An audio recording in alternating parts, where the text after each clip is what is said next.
ভারতকে কোনো বিষয়ে ছাড় দেওয়া হবে না, বিজিবি প্রধান।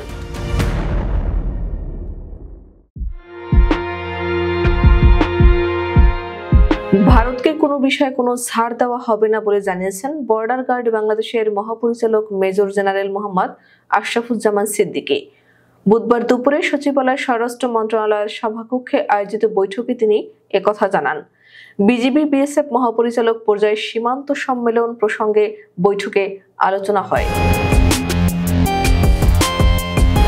বিজিবি মহাপরিচালক মেজর জেনারেল মোহাম্মদ আশরাফুজ্জামান সিদ্দিকী বলেন, পররাষ্ট্র মন্ত্রণালয়কে বলেছি ভারতের সঙ্গে অসম চুক্তিগুলো নিয়ে কাজ করতে। এটি ডিপ্লোম্যাটিক চ্যানেলে এটি সমাধান করা হবে। আমাদের পক্ষ থেকে কোনো ছাড় দেওয়া হবে না। যেগুলোতে মনে করছি যে আমরা বঞ্চিত হয়েছি সেই বিষয়গুলোতে আমরা কোনো ছাড় দেব না। সাংবাদিকদের এক প্রশ্নের জবাবে তিনি বলেন, ভারতের সঙ্গে সীমান্ত সম্মেলনে যাওয়ার আগে সাংবাদিকদের নিয়ে আমরা বসবো। সেখানে আপনারা সুনির্দিষ্ট তথ্য পাবেন। বর্ডার ক্লিং এই সম্মেলনের সবচেয়ে গুরুত্বপূর্ণ এজেন্ডা। মোট কথা কোনো বিষয় তাদের কোনো ছাড় দেওয়া হবে না। ভারতের সঙ্গে হওয়া অসম চুক্তি প্রসঙ্গে স্বরাষ্ট্র উপদেষ্টা মোহাম্মদ জাহাঙ্গীর আলম চৌধুরী বলেন, 2010 সালে ভারতের সঙ্গে বাংলাদেশের একটি চুক্তি হয়েছিল। সেই চুক্তিতে বড় ধরনের সমস্যা দেখা দিয়েছে। 3 বিঘা ও দহগ্রাম করিডোর নিয়ে এই অসম চুক্তি হয়। এসব চুক্তি যেন বাতিল করা হয় সে বিষয়ে আমরা তাদেরকে বলবো।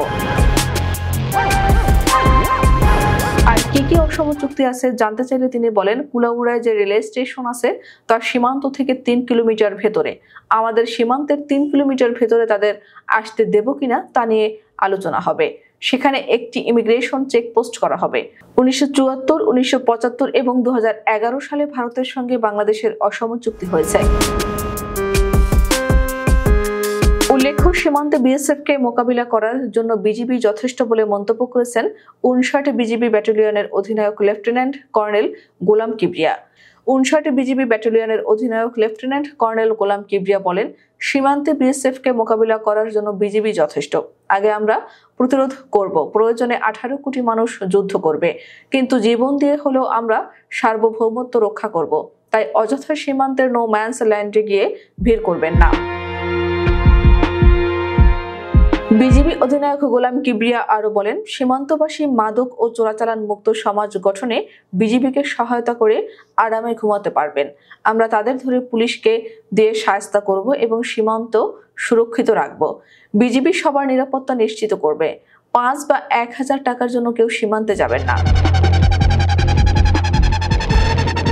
এর আগে গত 6 জানুয়ারি চৌকা সীমান্তে অবৈধভাবে কাঁটাতারের বেড়া নির্মাণকে কেন্দ্র করে বিজিবি ও বিএসএফ এর মধ্যে উত্তেজনা ছড়িয়ে পড়ে। গেল শনিবার সকালে আবারও বাংলাদেশের অভ্যন্তরে বিএসএফ এর সহায়তায় ভারতীয় নাগরিকরা বাংলাদেশের কৃষকদের আম গাছ ও ফসল কেটে নিয়ে যায়। এ সময় বাধা দিতে গেলে বাংলাদেশিদের উপর হামলা চালায় ভারতীয় নাগরিক ও বিএসএফ সদস্যরা।